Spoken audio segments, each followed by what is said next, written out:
시편 46편입니다.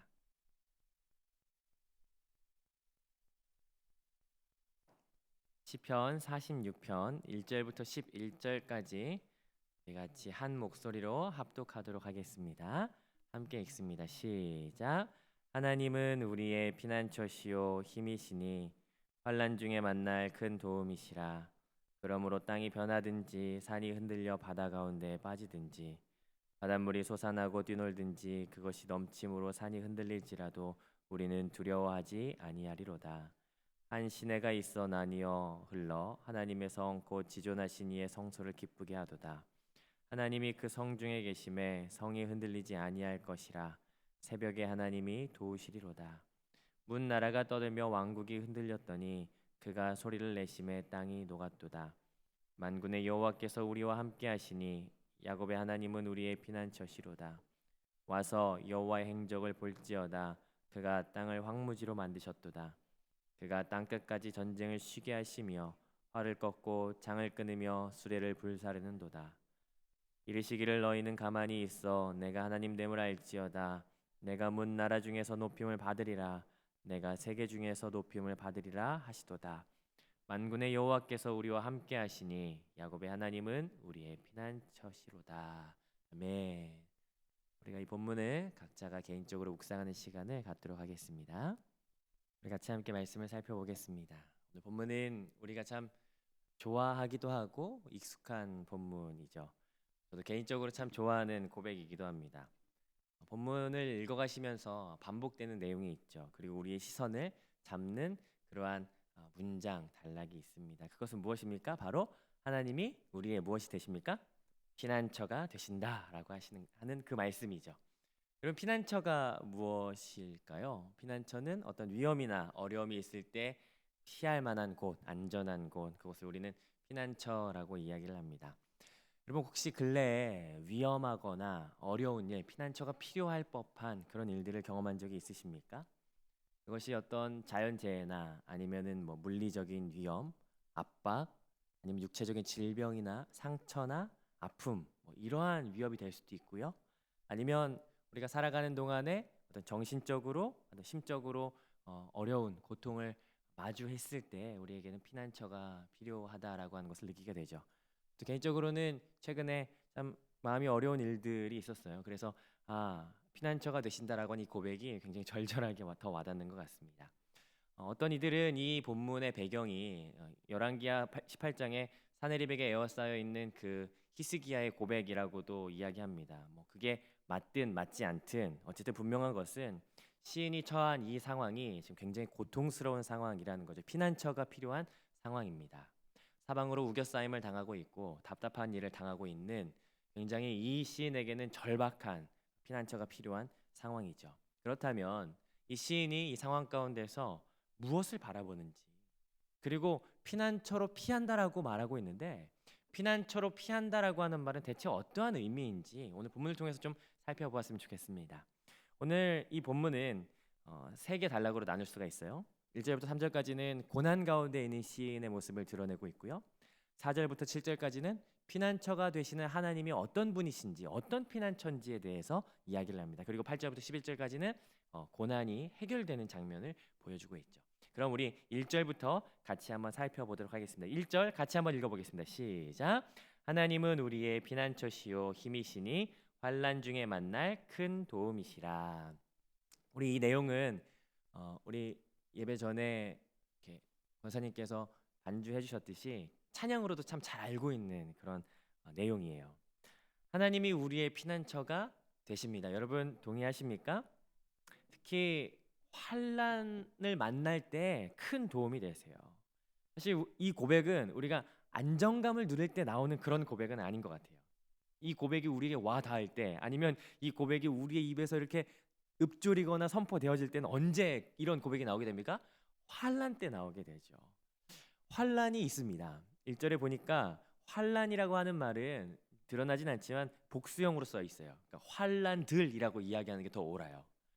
이걸 해석해 보면 여러 가지 환난들일 수도 있겠지만 굉장히 큰 환난이라고도 말할 수 있고 또 여러 종류의 환난이라고 말할 수도 있을 것 같아요. 뭐 우리에게 그런 일들이 있을 수 있죠. 뭐 한두 가지 환란이 아니라 굉장히 많은 다양한 환란이 우리에게 겹칠 때나 아니면 감당하기 어려운 큰 환란이 있을 때예요. 그럴 때 그러나 하나님께서 우리에게 무엇이 되십니까? 큰 도움이 되십니다.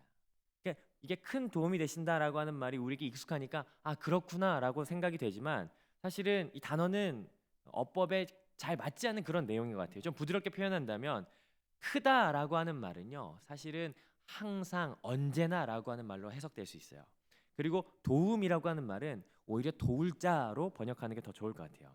그러면 1절을 다시 한번 더 해석을 해보면 여러 종류의 크고 작은 환란들이 있지만 그러나 그때마다 언제나 항상 하나님은 우리에게 돕는 분이 되신다라고 하는 겁니다.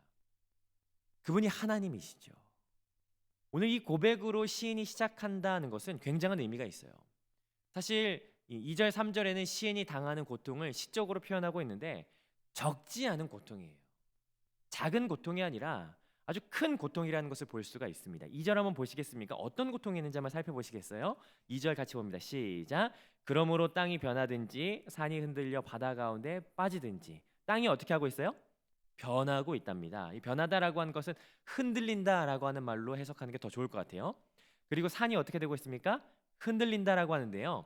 무너진다라고 하는 말입니다. 우리는 작년 여름에 비가 참 많이 와서 뉴스 보도를 통해서 산사태 나는 장면들을 경험했어요. 근데 산사태는 산의 일부가 허물어지는 거지만 여기서 산이 무너진다라고 하는 것은요. 통째로 무너지는 겁니다. 무너져 내리는 거예요. 그 산이 무너져서 어떻게 됩니까? 바닷속으로 빠져 들어가는 겁니다. 이게 무슨 말인가? 단순히 그냥 어떤 자연재해를 말하는 게 아니고요. 고대에는 바다를 어떠한 개념으로 상징했냐면 악의 개념으로 이해했습니다. 어떤 혼돈의 힘 이런 것을 상징적으로 표현하고 있죠. 산이라고 하는 것은 어떠한 것을 의미하냐면요. 어떤 안전한 곳, 영원한 뭐 그런 것을 의미를 합니다. 자, 만약에 그렇다면 이 장면을 사내립에게 둘러싸인 히스기야였다면 그들의 안전함, 무너지지 않을 것 같은 그 산은 아마 국력이었을지도 모르겠어요. 아니면 하나님께서 우리를 보호하실 것이다라고 하는 그 믿음일 수도 있고요. 아니면 건강한 사람에게는 건강이 산일 수 있어요. 아니면 재산, 아니면 실제로 눈에 보이는 뭔가 견고하고 단단한 어떤 건물이나 아니면 내가 소유한 무엇 무너질 것 같지 않은 안전에 대해서는 단 한 번도 의심해 본 적이 없는 그것이 무너져 내리는 겁니다. 땅이 흔들려서 그것이 조금 무너지는 것이 아니라 완전히 허물어지고 사라져서 혼돈이라고 하는 그 바닷속에 빠져버리게 되는 것을 지금 이 2절에서 형용하고 있고 설명하고 있는 겁니다. 은유하고 있는 거예요. 그뿐만이 아니에요. 3절 보시겠습니까? 3절 계속해서 읽어봅니다. 시작. 바닷물이 솟아나고 뛰놀든지 그것이 넘침으로 산이 흔들릴지라도 우리는 두려워하지 아니하리로다. 바닷물이 어떻게 돼요? 솟아나다라고 하고 있어요. 이 솟아나다라고 하는 표현을 오히려 으르렁거리다라고 하는 표현으로 하는 게 더 좋을 것 같아요.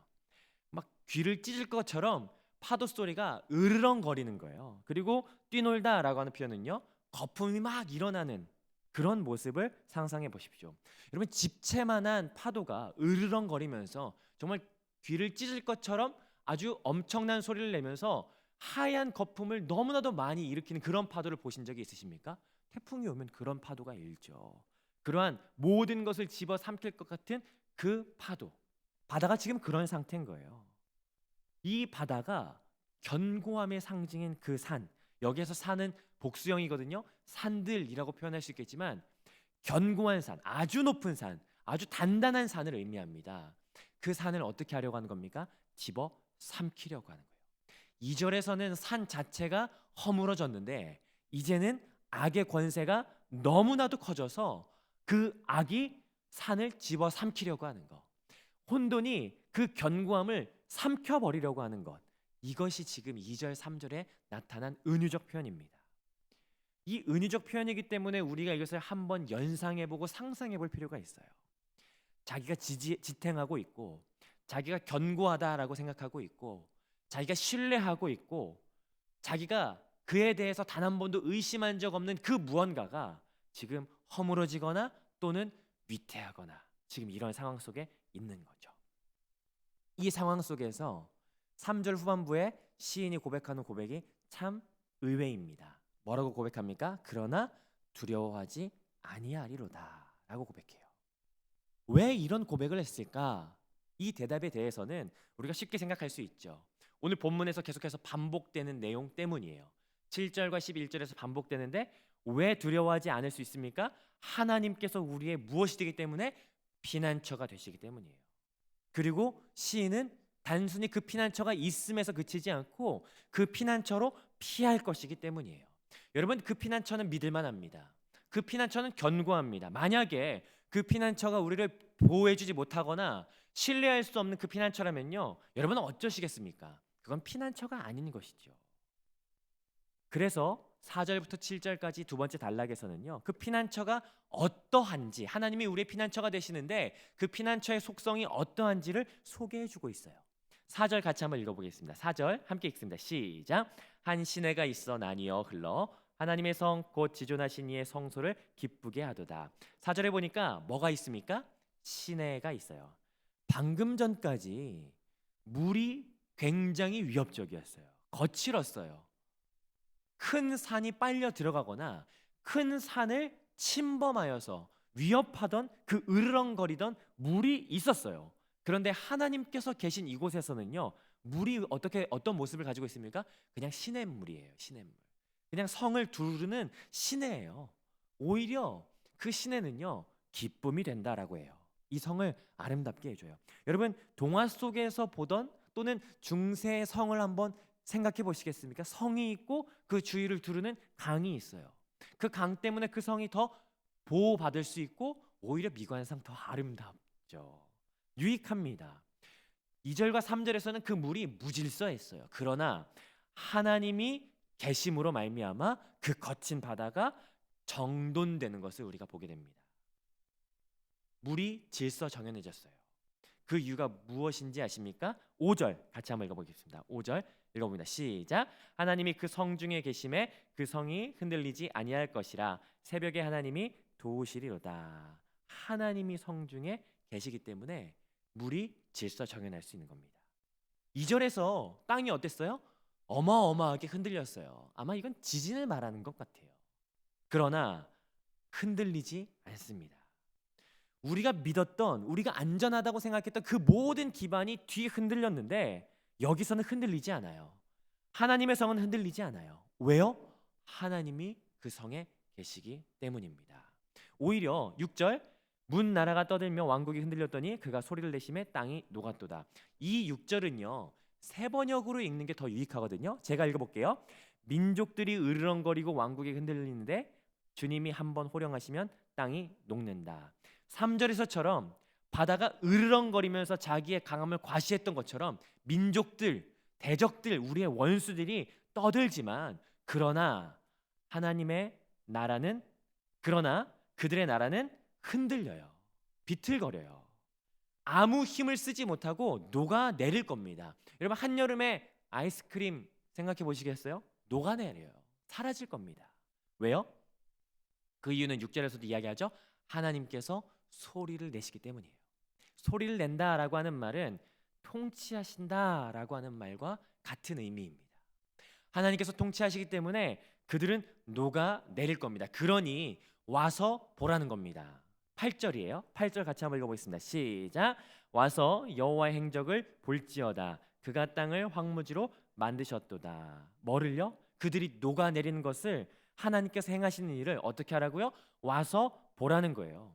시인을 곤경에 빠뜨리고 우리를 억압하고 우리를 애워싸고 원수들이 어떻게 되는지 와서 보라는 겁니다.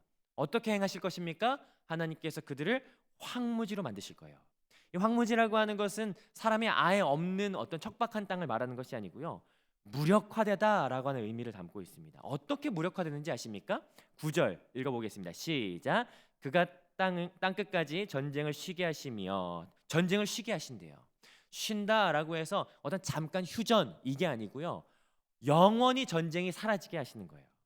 전쟁의 의지를 꺾어버리십니다. 어떻게 꺾는지 아십니까? 그 다음에 나타나거든요. 그 다음 9절 읽어보시겠습니까? 활을부터요. 시작. 활을 꺾고 창을 끊으며 수레를 불사르시는도다. 활을 꺾고 창을 끊으며, 수레라고 하는 말은 방패로 바꾸는 게 더 좋을 것 같아요. 방패를 불살라 버리는 거야. 전쟁을 할 수 없도록 그들이 가지고 있는 모든 무기를 불태워버리고 없애버리시는 거예요. 그러기 때문에 여러분, 하나님께 피하는 것이 합당합니다. 하나님을 피난처로 삼는 것은 그 어떤 피난처로 삼는 것보다 가장 지혜로운 선택이라는 거예요. 그러므로 하나님께 피하십시다. 주님을 피난처로 삼으십시다. 그러면 주님을 피난처로 삼는다라고 하는 것이 어떠한 의미인지 아십니까? 10절에 나타나거든요. 10절 같이 한번 읽어보겠습니다. 오늘 이 본문의 핵심이에요. 10절 같이 읽겠습니다. 시작. 이르시기를 너희는 가만히 있어 내가 하나님 됨을 알지어다. 내가 문 나라 중에서 높임을 받으리라. 내가 세계 중에서 높임을 받으리라 하시도다. 오늘 본문의 핵심이 여기에 담겨 있습니다. 7절과 11절에서 하나님이 우리의 피난처가 되신다라고 하는 그 고백이 반복되면서 지금 20절을 감싸고 있어요. 그렇다면 하나님께 피한다, 하나님을 피난처로 삼는다라고 하는 것이 어떠한 의미입니까? 두 가지인데요. 첫 번째는 너희는 가만히 있어라라는 거예요. 가만히 있어라라고 하는 것이 어떤 차렷, 부동자세, 야 아무것도 하지 마, 움직이지 마, 이런 것을 말하는 것이 아니에요. 이 말은요, 다른 말로 말하자면 손을 펴라라고 하는 의미입니다. 손을 펴라, 이게 무슨 말일까? 뭘 펼까? 손을 펴면 어떻게 됩니까? 우리가 잡고 있는 것을 다 놓게 되는 거예요. 그러면 너희는 가만히 있어라 라고 하는 말은 어떤 의미냐면 너희의 손에 있는 것을 다 떠나보내라 라고 하는 거예요. 뭘 떠나보내야 됩니까?